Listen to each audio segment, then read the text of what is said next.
Good morning. Welcome back to our podcast. Welcome back to my crib, MTV. Welcome to our treehouse. Peep the Christmas tree. This is going to be our last episode before Christmas. Yes, and before the new year. We will see you in the new year because give us holiday break, please, for our Yes. Hope 4 listeners. Anyways, guess who got into dental school? I did. Yee! Everyone congratulate Eva on becoming Dr. Eva. Yippee! I mean, Well, Dr. Eva's coming in like 4 years. right, one but step closer. yes, Very important. yippee. So I was gonna try and do a dentist medical teeth episode, but that proved kind of difficult. So today we're talking about gynecology, Yay! which are so related. Okay, so what do you imagine when you imagine an ancient Greek gynecologist? Fear from a woman's perspective, and also maybe like an old man. Therefore, more fear. I I'm don't really imagining know. Danny DeVito, because like Hercules, and he was like the satyr in Hercules, and I'm just imagining like crusty little Danny DeVito just like hunched over some woman's hoo-ha. All right, lift up your skirt. Yeah. Horrifying. Yeah. So back in the day when scientific thought was just being birthed, it was just like a little baby idea. Nobody knew anything about women's health. Well, actually, nobody knew anything about health, period. Honestly, they were just like, a bath once before my wedding? That's the only bath I'll ever take in my life. That's so crazy. People's like bathing routines, i.e. once every 3 months, if you're lucky. Yeah, actually, I have a cat hair. oh, I'm pretty sure that, like, Jewish people, like, anti-Semitism became, like, a huge thing because, like, Jewish people were too clean. Because they would like actually bathe, and like I think circumcision was originally performed for like health and hygiene reasons Yeah. and stuff like that. And they were like, too They clean. hate you because Witches. you actually take care of yourself. Yeah. But anyways, Okay. So today we're going to talk about Cleopatra Metrodora, who some consider the mother of gynecology. She was a midwife, a surgeon, and obviously, well, like a gynecologist. yeah, intro.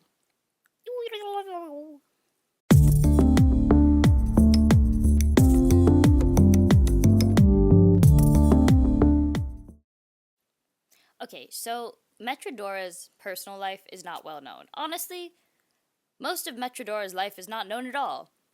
Guess who didn't know that before they started researching her? Because I was like, oh my god, look at all these sources. But they all say the exact same thing word for word. So this is gonna be like kind of a historical women's health episode in general. But we're gonna like try and keep it on Metrodora. And fun fact, people don't even know if Cleopatra's her first name or not. She might have just been Metrodora.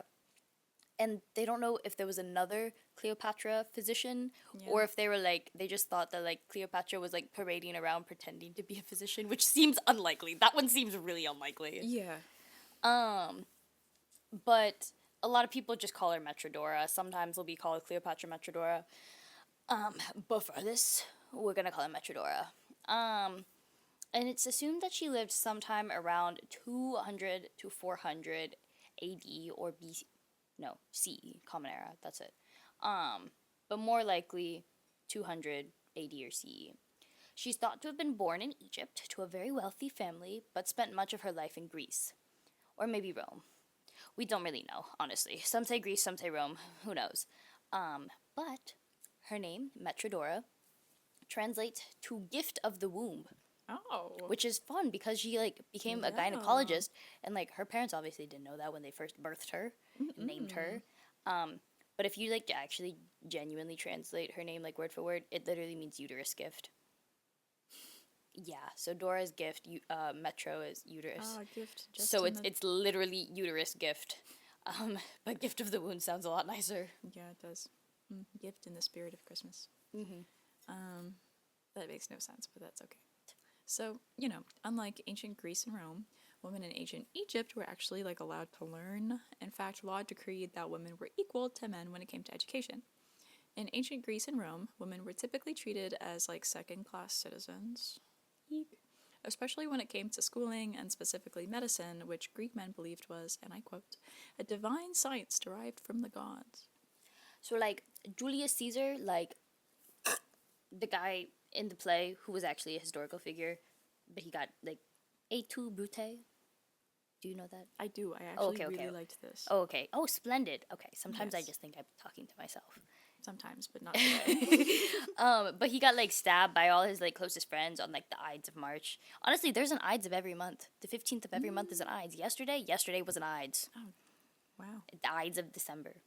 That's nice. But Julius Caesar was the supreme emperor of Rome, aka emperor for life. Yeah, but his life wasn't very long because he got stabbed and killed. Anyways, he decreed that women who were educated in medicine should be allowed to practice. But now I'm confused because Rome controlled Egypt at some point, or controlled or ruled. I don't know. It was like Egypt has pharaohs, but then the Roman Empire was like, do what I tell you to do. And they're like, okay. And it was around the same time period, so it makes sense if Metrodora was in Egypt and then like popped over to Rome and did work there, but it seems more likely that she, or historically from the research that I found, it seems that she was in Greece. So unsure. Right. But she went over to Europe at some point from Egypt. Okay. So, we were wondering, what's the difference in women's rights between ancient Egypt, Greece, and Rome? So, like we said, for Egypt, women were legally less. Oh, sorry. They were legally equal. Bruh. My bad. Legally less. That's crazy. I can't read.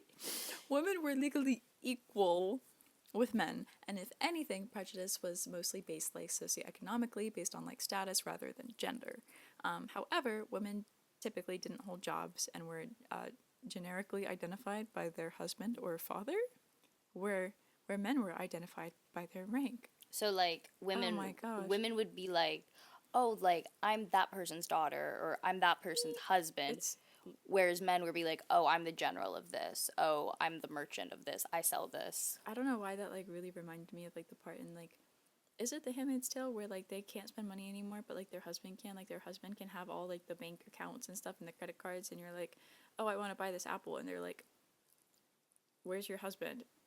Well, no, because in The Handmaid's Tale, they send the handmaids. Right, but like to do the before shopping. it all happened, when it was like slowly starting to merge. Oh, yeah, yeah, And yeah. like Oh, first it yes, was like yes, the yes. bank accounts. Right, yes. Okay, because, yeah, all of the money that was in your name got transferred to your husband's name. Yeah. Because she, like, I remember, June? That's her name. Yeah, She got, like... wanted to buy cigarettes. Yes, and they wouldn't let her buy it because it was like, the new law says your husband has to approve this purchase. Yes, and she was like, what? Yeah. But theoretically, Egypt was better. Yes. Where was I? Yes. But women were still considered like legally capax, meaning competent and K-Pax. K-Pax. Well, pecan pecan. Peckin. No pecan. No. So this means that they're competent and did not need a male guardian to supervise them the way that ancient Greece required. Property could pass from mother to daughter, and a woman could control assets and enter legally binding contracts. It's been said that part of the reason that women were held in like a higher esteem was because of the female goddesses that were a part of the Egyptian religion. Which makes sense. Well, now it doesn't make sense because the Greeks and the Romans also had female goddesses. This no longer makes sense. Exactly. So now I'm confused also. I have something stuck on my pants and I'm irritated. We're going Anyways. backward. Yeah, so like, what's her name? Hathor is one of them. I can't pronounce most of the... Isis and Hathor were like the main ones, but I don't remember I can't pronounce the rest of the Egyptian goddesses. So they had like Grecian equivalents. If you've ever read Percy Jackson, you know that there's the Greek ones, the Roman ones, and then oh my god, is the Kane Chronicles? I think that's the Egyptian one. But they all have like equal counterparts. I'm pretty sure like I think Isis's equal is like Hera or something like that. Like they all have equal counterparts. Like Hera was the mother of the gods. She was the queen. Then you have Athena, Artemis, all of them. Like you still have them. It's not like there were no female gods. Right. Because like I think it's like Norse mythology. They have female gods, but like the male gods like way overpower the female gods. So anyways, back to Egyptians. Because religion was like a major part to them and they like really liked their female goddesses, women were allowed to hold positions in religions such as scribes and priestesses. Especially as a scribe, you would know how to learn, you'd learn how to read, write, all of that stuff.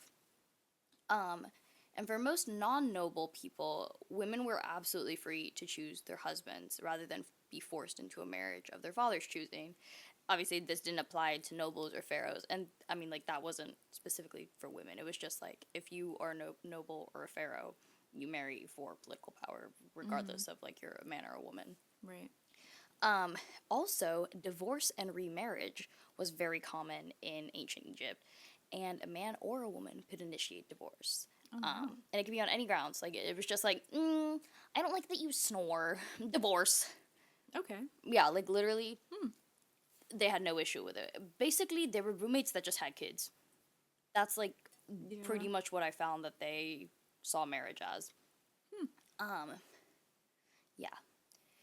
So, if a man divorced a woman, this is interesting, the man had to repay her dowry and pay her a fine.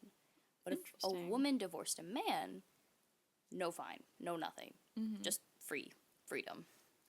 So, yeah. I'm assuming this comes from the notion where it's like men, because men still had predominantly jobs. Like, women could help their husbands and fathers and stuff with jobs, but they didn't really hold jobs of their own. I'm sure that some did, but for the most part, like, that was the standard. And so the idea was women can't hold a job on their own. So if you are divorcing her and she's losing her livelihood, you have to pay you can't her. Just steal it. It's like paying child support. Yeah. Yeah. So that happened, and then adultery was considered just as bad as men as it was for women. So like, just don't cheat on your partner is what they were saying. They don't care who you are, what is below your waist, don't cheat. And they also didn't care about premarital sex. They were like, meh. Whatever. We're roommates.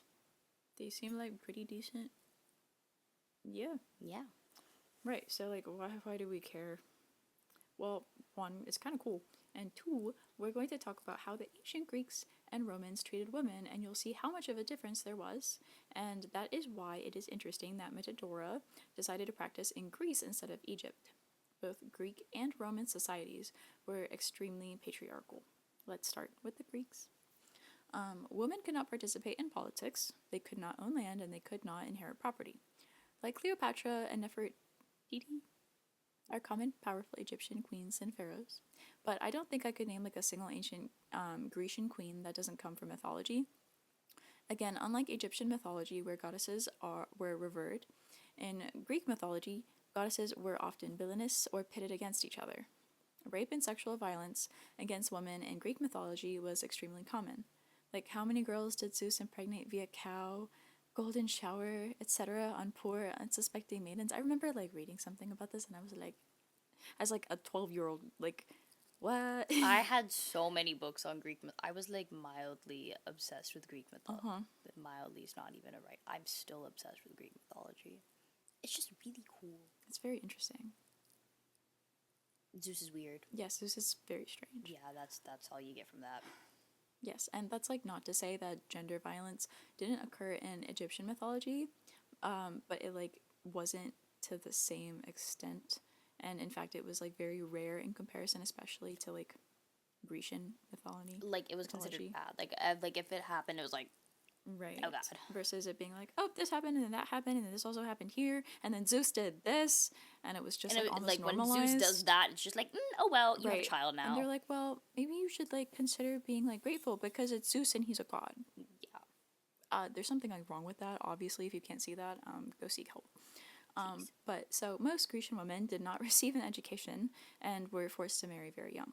In fact, Aristotle made it clear in his high and mighty opinion that women were unfit to make decisions. See, like, Socrates, Aristotle, even Hippocrates from, like, the Hippocratic Oath, all of these people, like, you're like, oh my god, like, they're these really cool, like, ancient Greeks. They were rude, mean to women. Low-key terrible people. Yeah, not say. So, anyways, the Romans were very similar to Greeks in the way that women were literally only seen as nurturers of the household. And their only purpose was to create baby, child rearing, have the kiddos, if you will. In fact, it was described, quote, the policing of female sexuality was a societal necessity, end quote. Disgusting. Dang. So, if a woman had intercourse before marriage, she was not only an embarrassment to herself, she was an embarrassment to her child and her whole family. Yeah. And that like it didn't matter if like the sexual activity was like wanted or not. So if like she got essayed, Damn. she was like quote unquote ruined, which is not a thing. You are not ruined if something happened to you. Oh, We that's love you. crazy. Yeah. Women also weren't allowed to vote or hold political office, which is not super surprising. That's like common for ancient people, which is dumb. It always blows my mind that you look at a person, if anything, a person who can create life. You can't even create life. And you're like, yes, you're less than me. How? Confusion. Confusion.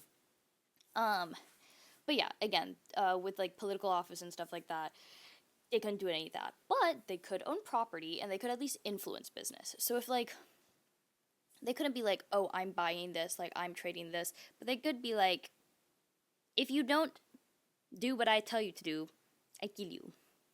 Maybe not that, but like they had influence, and typically it was just by like using their other male relatives and them being like kind of manipulative, which like support women's rights and women's wrongs. Yeah. There's no like major Roman political figures that are women that like jump out to me again. Like, yeah. But most of the time, it just seems like to the Greeks and the Romans, they were like, women are the bane of our existence, which is terrible. Yeah. At this point, this is a really long rant about ancient historical women's rights and stuff like that. But there was a Roman author called Juvenal, and he wrote about how suicide and a secret male lover would be preferable to the marriage with a woman. Like, he was telling men, like, you should commit suicide or basically take on a secret male lover instead of getting married to a woman. That's insane. It was supposed to be satire. I don't understand how that's satirical or funny. I don't think it was satire. I know we're talking about like Roman stuff, but so like my mom recently went to Egypt, and like stuff over there still isn't great. Like they went to, her and her boyfriend went to like a place to get like a massage, and like there it's very typical for like only women to like give other women massages and only men to give like men massages, and it's mostly because of like they don't want women touching other men because then therefore they're like technically like no longer, it's like very societally looked down upon. Another thing I think is interesting because Egypt is now mostly Islamic, which is almost more conservative than what ancient Egypt was. Yes. Like it's switched. So like Greece and Greece and Italy are now much more liberal, and now Egypt is more conservative. Yeah, because Lewis was like, well, like, or my mom's boyfriend was like, I like women masseuses for no reason other than I just think the men are like kind of aggressive, and he's a very like non-aggressive, like, I don't know, whatever. I thought he was fruity when I first met him. We all did. But regardless, so there was like one lady who was like, okay, like that's fine, like I can do like a couples massage for both of you, who cares? And my mom was talking to her like after, and she was like, why are you like allowed to? And she was like, well, I had like a baby with this, like with my husband, and then my husband died, but because I have a baby, I am now like, no man will ever touch me again because I've had a child. So it like doesn't matter for her. That's wild. It's crazy. Crazy and insane, and like stuff like that still happens everywhere. Yeah, I mean, my mom used to tell me when I was younger that in specific parts of India, if like she had lived there, or if we had lived there, like if I'd been born a girl, dead, they would drown me in milk, or leave me in milk, or leave me to the That's insane. the nature. Yeah, abandon me to the environment and see what happens. I don't know, China doesn't have the one baby law anymore, right? No, because now their population is severely old. Yeah, and men. Like they're society is collapsing because there's Yeah. too many people retiring. They don't have enough people to take care of the old people. That too. And now the young people are like super overworked. And there's also like no girls because like all of the people who would have like the first child, if They the first just child was a wanted a girl, boy. they only wanted a boy, so they get rid of the girls. Yeah. So there were like a whole bunch of girls in orphanage or just like Yes. Yeah. insane. Right. Back to podcast. Uh, so, how then did Metrodora in this misogynistic society manage to become a well respected physician and a surgeon? Well, we don't know, to be honest. But it seems that women used to like disguise themselves as men and then go learn from medical practitioners that were men and then practice medicine as like pretend men. Midwives needed to have like soft hands with long fingers, perfect memory and perception, and an extensive knowledge to treat to treat birth complications. But originally, women, specifically close female relatives of a laboring mother, acted as the midwives. Eventually, specific women had talents for midwifery and became dedicated birth assistants. But it seems that the men felt threatened and were concerned that this gave women too much control over their own bloodlines and then prohibited women from being midwives, which formalized around the time of Hippocrates. Hippocrates, sorry again, pecan pecan. It's not my fault. I'm kidding. Oh, have you heard of the Hippocratic Oath? The Hippocrates. Yeah. Apologies again. But that guy's the father of like medicine, allegedly. But yes, so assuming all of this is after the midwife ban, there's a good chance women just sucked it up and squatted over a sack of hay to have their kids. Such eloquent language to show. I mean, would you rather they like squat over a tree or like under a tree? I don't know. They could do whatever they would like, but they had their kids. But if they had a complication, because calling for a physician would have been expensive and inaccessible to the common person, they just would have been like, Oh, well, oh no. I die. Okay. Agnotis of Athens is often credited with being the first known female midwife. She was tried for practicing medicine illegally, for which the punishment would have been death. But she ended up winning her case and earned the legal right to become physicians. Become For a women? physician, yes. Yeah, okay, yeah, so after, sorry. My apologies, my text. It's okay.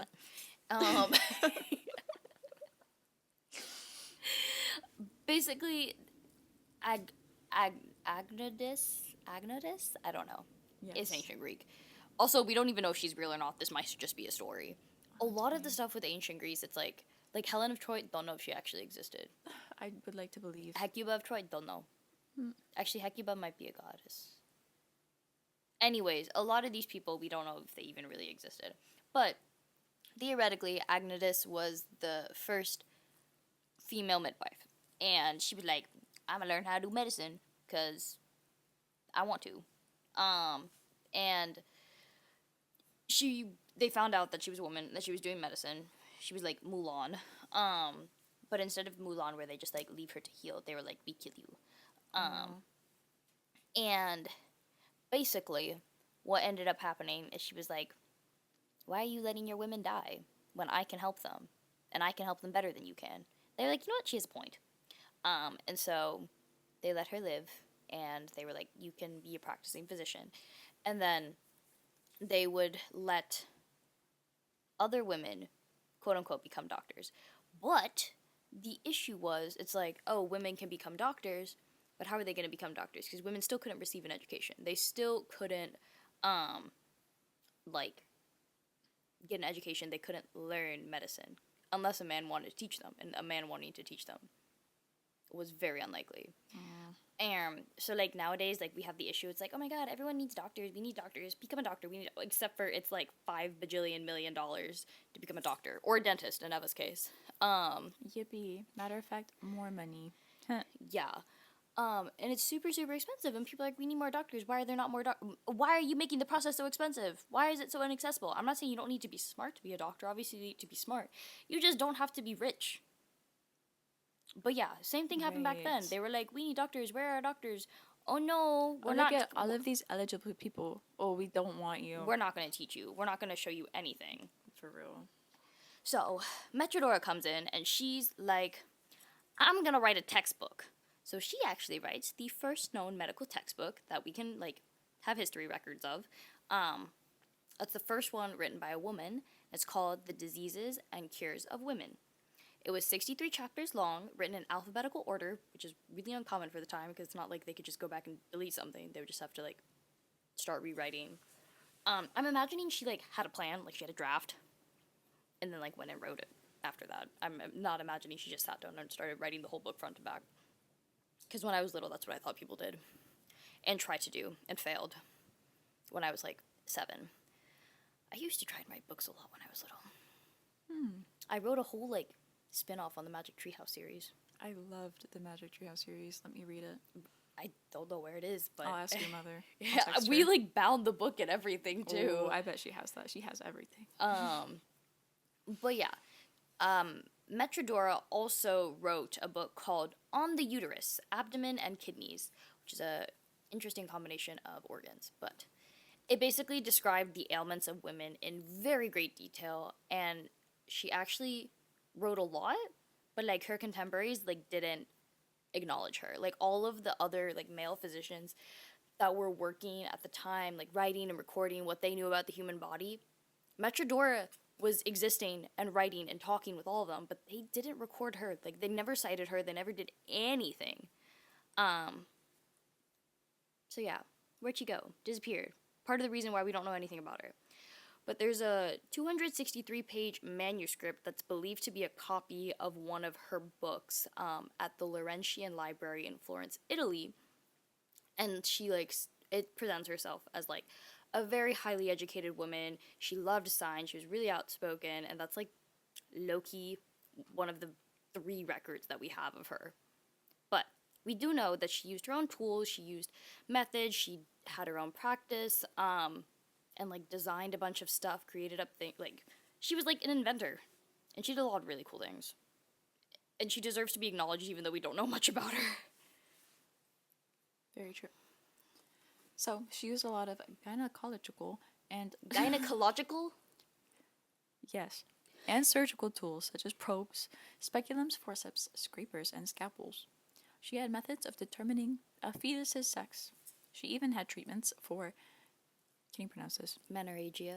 Thank you, aka heavy bleeding, and Metrorrhagia. irregular bleeding, sterility, shock, and cancer. She created a tampon-like thing which instructed to apply potato porridge mixed with goose fat in a form of pesos, aka pebble question mark. I think when I looked up what a pesos was in ancient Greece, it said it didn't exist. So the closest thing they had was a pebble. Probably like a small circular little Right. ball of goose fat. But yeah, so this thing, concoction, whatever, might have been used for periods or it might have been used for contraception. I don't know. But she had a method of determining if sexual abuse had occurred or if a woman had lost her virginity, which for the record is not reliable because the hymen can tear from a variety of different things, not just sex. So she would even perform surgery to remove dead fetuses from the mother so that the mother could live without risk of sepsis, which was like wildly ahead of her time. In addition to being a regular surgeon, she is also known to have done anesthetic procedures. I was just about to ask about that. Aesthetic. Oh. There was no anesthesia. I was just about to ask about anesthesia. I think I was reading what I wanted to hear. Nope. No anesthesia. Oh, so aesthetic, but no anesthesia. Okay. I'm sure there might have been like have you heard of it? It's like milk of the poppy. Yes. Yeah, so like that would be the closest. Like thing. whatever they could find. Okay. Yeah, like poppy seed is like technically like the same compound. Here you as go, alcohol. opioids. Yeah, but like that's And yeah. pretty much all they had. Well, scratch that. She did aesthetic procedures.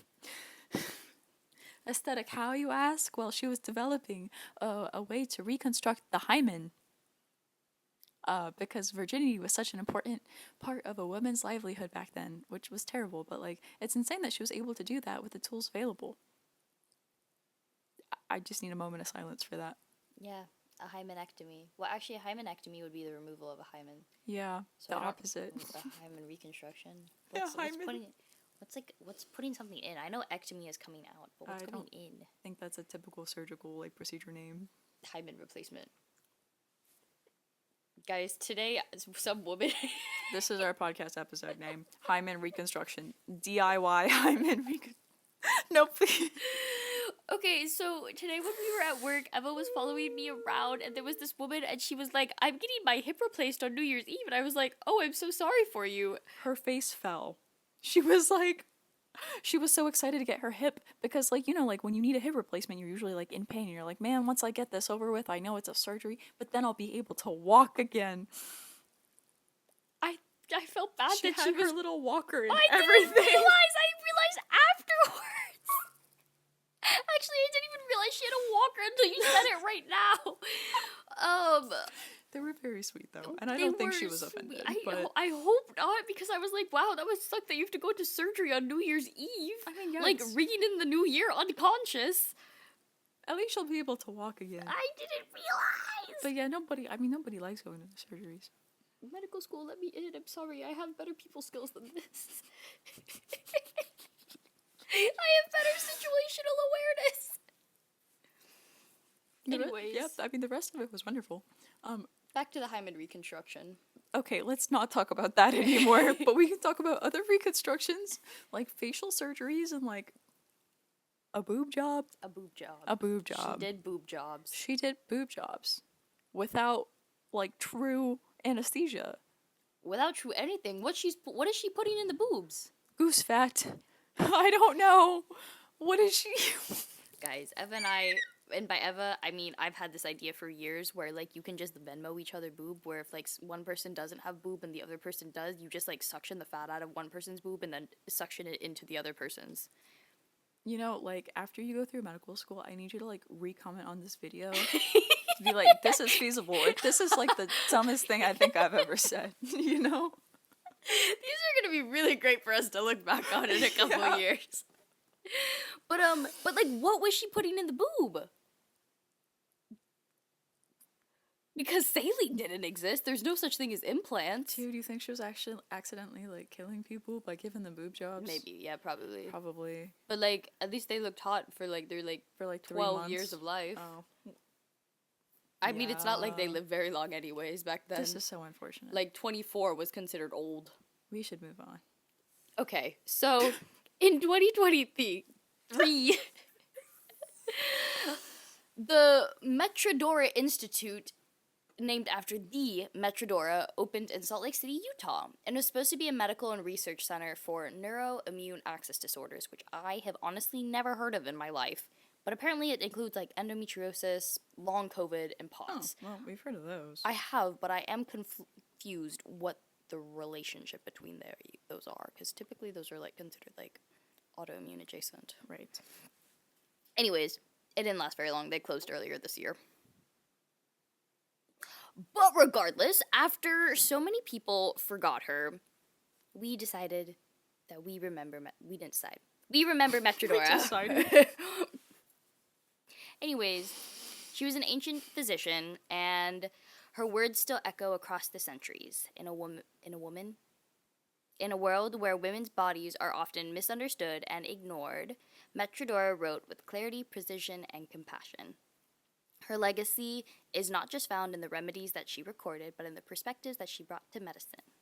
She treated women as patients who were actually like worthy of serious study, dignity, and care at a time when women's suffering was frequently minimized, as it still is now. Though much of her life remains a mystery, Metrodora's impact is undeniable. She reminds us that women have always been thinkers, healers, and innovators, even when history tried to write them out.